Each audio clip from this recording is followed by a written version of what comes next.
జగనన్న దీవెనలతో ఈ చిలకలూరుపేట ప్రజల యొక్క మద్దతుతో ఈరోజు చిలకలూరుపేట నియోజకవర్గానికి వైఎస్ఆర్ కాంగ్రెస్ పార్టీ తరఫున అసెంబ్లీ అభ్యర్థిగా ఈరోజు నామినేషన్ దాఖలు చేయడం జరిగింది.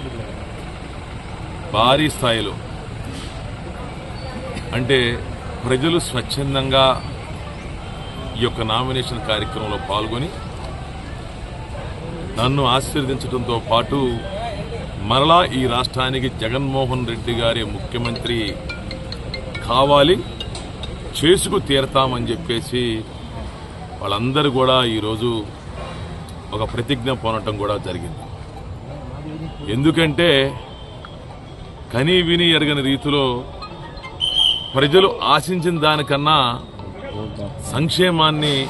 వాళ్ళ గడప గడపకి తీసుకొచ్చినటువంటి ప్రభుత్వం జగనన్న ప్రభుత్వం. ఈరోజు మేము గ్రామాల్లో కానీ పట్టణంలో కానీ మేము ఎన్నికల ప్రచారం నిర్వహిస్తా ఉన్నప్పుడు ప్రజలు మేము జగన్మోహన్ రెడ్డి గారు ఈ 5 సంవత్సరాల కాలం నుంచి మా కుటుంబాలను ఎన్నో రకాలుగా మమ్మల్ని ఆదుకుంటా ఉన్నాడు, మేము ఆయన యొక్క సహకారానికి మేము తప్పకుండా రుణం తీర్చుకుంటాం, మేము ఆయనకి ఓటేస్తాం, ఆయన ముఖ్యమంత్రిగా మేము మరలా చేసుకు తీరతామని చెప్పేసి ప్రజలు ఎన్నికల ప్రచారంలో మాకు చెబుతా ఉన్నారు. దీంట్లో ఆసక్తి గల విషయం ఏమిటంటే తెలుగుదేశం పార్టీ వాళ్ళు కూడా మేము గత ఎన్నికల్లో తెలుగుదేశం పార్టీలో ఉన్నాం, మేము వైఎస్ఆర్ కాంగ్రెస్ పార్టీకి మేము అప్పుడు ఎన్నికల్లో ఓటేయలేదు, అయినా సరే మాకు ఇళ్ల పట్టాలు ఇచ్చారు, అయినా సరే మాకు ఆరోగ్యశ్రీ కింద మాకు ఆపరేషన్ చేయించుకున్నాం, మాకు అన్ని సంక్షేమ పథకాలు వస్తా ఉన్నాయి, జగన్ గారు చెప్పినట్టుగా కులం చూడకుండా, మతం చూడకుండా, ప్రాంతం చూడకుండా, వర్గం చూడకుండా, పార్టీ కూడా చూడకుండా అన్ని సంక్షేమ పథకాలు అందించాలి అర్హులైనటువంటి ప్రతి ఒక్కళ్ళకి అని చెప్పి ఏమైతే అన్నాడో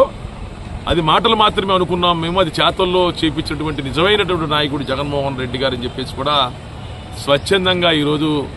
వాళ్ళు కూడా కొంతమంది ప్రత్యక్షంగా మద్దతు తెలియజేస్తా ఉన్నారు, కొంతమంది పరోక్షంగా కూడా మద్దతు తెలియజేస్తా ఉన్నారు. తప్పకుండా ఈ నియోజకవర్గంలో వైఎస్ఆర్ కాంగ్రెస్ పార్టీ అభ్యర్థిగా పోటీ చేసిన నేను భగవంతుని యొక్క ఆశీస్సులతో ప్రజల యొక్క దీవెనలతో తప్పకుండా మంచి మెజారిటీతో గెలవబోతా ఉన్నానని చెప్పేసి కూడా నేను చెప్తా ఉన్నా. ఎందుకంటే ఈరోజు మనం చూస్తా ఉన్నాం 3 పర్యాయాలు ఇక్కడ శాసనసభ్యుడిగా పుల్లారావు గారు పనిచేశారు. చిలకలూరుపేట అనేది అభివృద్ధికి నోచుకుపోగా చాలా ఒత్తిళ్లకు గురైంది గత ప్రభుత్వంలో అందరి మీద, అంటే ఎస్సీ ఎస్టీ బీసీ మైనార్టీల మీద లేదా పేదవాడి మీద కేసులు పెట్టి వాళ్ళ భయభ్రాంతులకు గురి చేస్తా ఉన్నారు. నేను ఒకటే చెబుతా ఉన్నా, తెలుగుదేశం పార్టీలో కొంతమంది నాయకులకి మీరు ఈరోజు